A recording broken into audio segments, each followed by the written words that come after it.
Assalamualaikum warahmatullahi wabarakatuh. Perkenalkan kami dari kelompok 10 yang beranggotakan Alvina Ramadan, Anita Diansari, dan saya sendiri Suci Amalia akan menjelaskan tentang pertemuan 21 mengenai pengendalian manajemen proyek.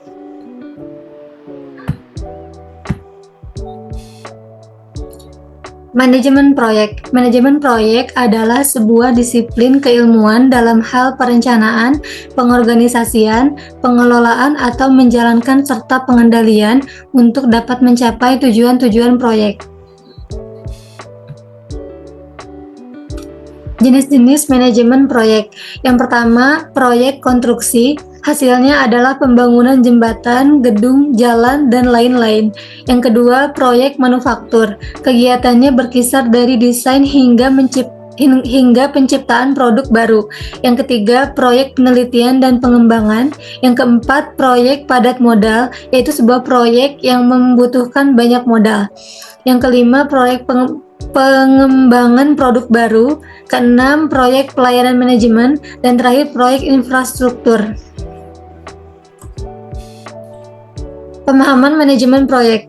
Teknologi konstruksi atau construction technology merupakan mempelajari metode atau teknik tahapan melaksanakan pekerjaan dalam mewujudkan bangunan fisik di suatu lokasi proyek sesuai dengan kaidah teknis atau spesifikasi teknik yang diisyaratkan. Selanjutnya, manajemen konstruksi atau construction management, yaitu bagaimana sumber daya atau manusia, material, peralatan, keuangan, metode atau teknologi yang terlibat dalam pekerjaan dapat dikelola secara efektif dan efisien untuk mencapai tujuan proyek sesuai dengan ketentuan atau hukum yang berhubungan dengan konstruksi. Selanjutnya, tujuan pengendalian proyek. Memastikan pencapaian tujuan proyek sejalan dengan tujuan yang diberikan.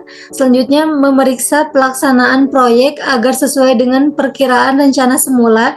Dan terakhir, dengan dilakukannya pemantauan diharapkan diperoleh informasi apakah rencana pengelolaan proyek perlu dimutakhirkan atau tidak.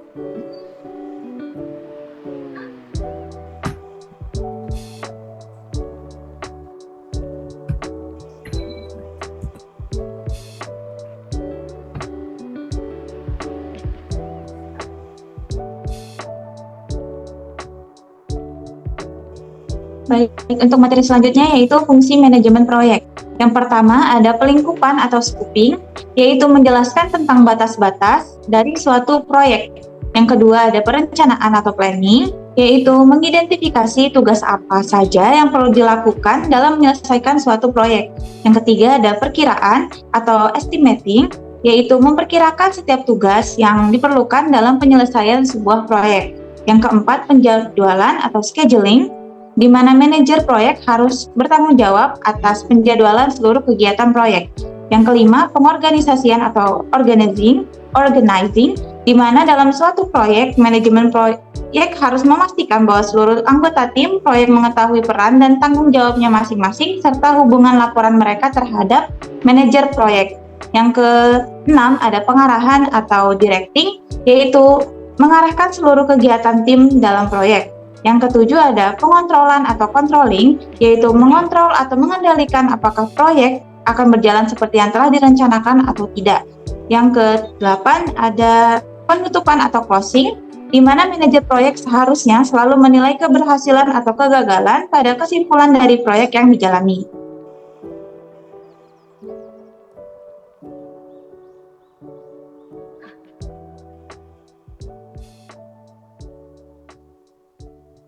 Materi yang selanjutnya yaitu pengendalian mutu manajemen proyek.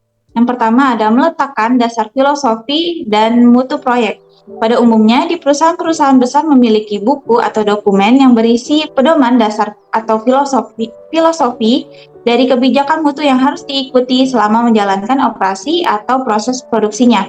Yang kedua ada memberikan keputusan strategis mengenai hubungan antara mutu dan juga dengan jadwal. Pada proyek yang saling tarik-menarik yang terdiri dari jadwal, mutu, dan biaya, pimpinan perusahaan harus menggariskan bobot mutu relatif terhadap biaya dan jadwal proyek Keputusan ini akan menjadi pegangan pengelolaan sepanjang siklus proyek.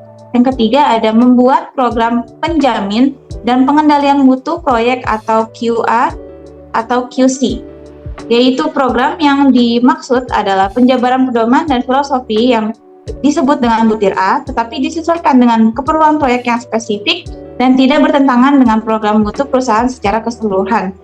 Yang keempat yaitu mengimplementasikan program QA atau QC.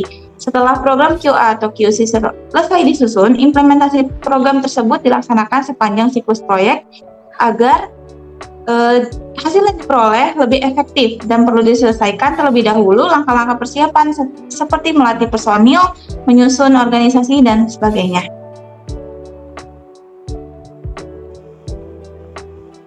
Ciri-ciri dari manajemen proyek terdiri dari memimpin organisasi proyek dan bekerja secara mandiri, sarana untuk mencapai tujuan proyek, memerlukan keterampilan dan juga sumber daya yang berbeda, bertanggung jawab untuk menghubungkan orang-orang yang bekerja di berbagai posisi atau bidang, dan yang terakhir fokus pada ketetapan waktu dan juga biaya. Langkah-langkah dalam pengendalian proyek yaitu ditentukan standar kinerja seperti spesifikasi, biaya yang dianggarkan, dan juga jadwal atau kebutuhan sumber daya. Yang kedua, perbandingan kinerja aktual dengan kinerja standar. Dan yang terakhir, mengambil tindakan korektif terhadap penyebab perbedaan antara kinerja aktual dan kinerja normal.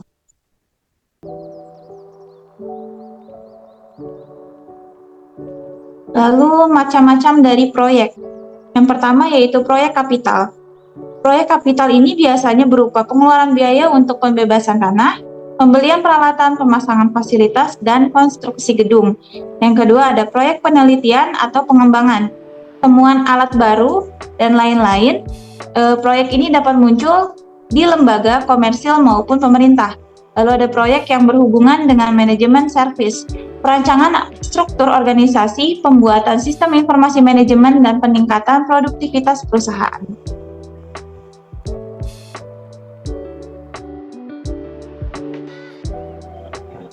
Baik, materi selanjutnya yaitu ada ruang lingkup proyek.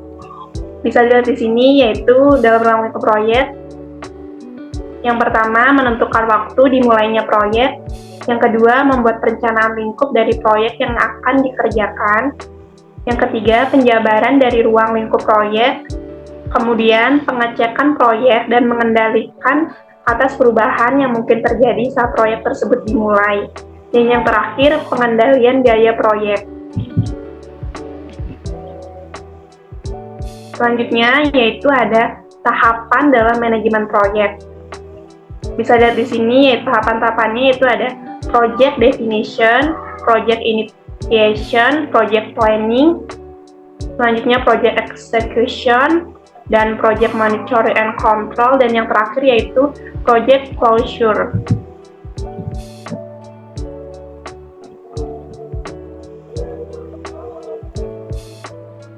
Kemudian ada faktor-faktor penghambat pengendalian proyek. Yang pertama, masalah koordinasi dan komunikasi. Masalah koordinasi dan komunikasi muncul dalam proyek dengan ukuran dan kompleksitas yang sangat besar. Yang kedua, yaitu ada faktor kerja. Manajer atau supervisor yang kurang terlatih atau tidak berpengalaman di bidangnya dapat menyebabkan inefisiensi dan ketidaktepatan. Dan yang terakhir yaitu ada faktor sistem kontrol. Di sini yaitu menggunakan metode menginformasikan diri sendiri secara informal. Selanjutnya ada resiko-resiko pengendalian proyek. Yang pertama, kehilangan atau kerusakan pekerjaan, peralatan, instalasasi atau plan dan bahan. Kemudian, kerusakan atau kehilangan peralatan atau equipment.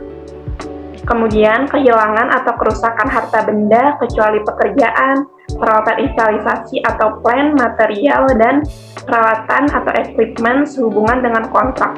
Dan yang terakhir yaitu kecelakaan atau kematian.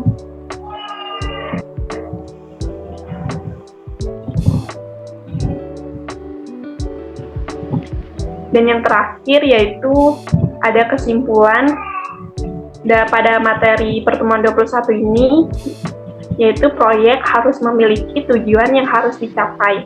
Untuk mencapai tujuan tersebut, proyek biasanya memiliki kegiatan yang berlangsung pada waktu tertentu dengan hasil tertentu. Proyek dapat dipecah menjadi subtugas yang harus diselesaikan dalam jangka waktu tertentu untuk mencapai tujuan proyek secara keseluruhan tepat waktu. Demikian presentasi pada pertemuan 21 ini, semoga bermanfaat. Wabillahi taufiq wal hidayah. Wassalamualaikum warahmatullahi wabarakatuh. Terima kasih.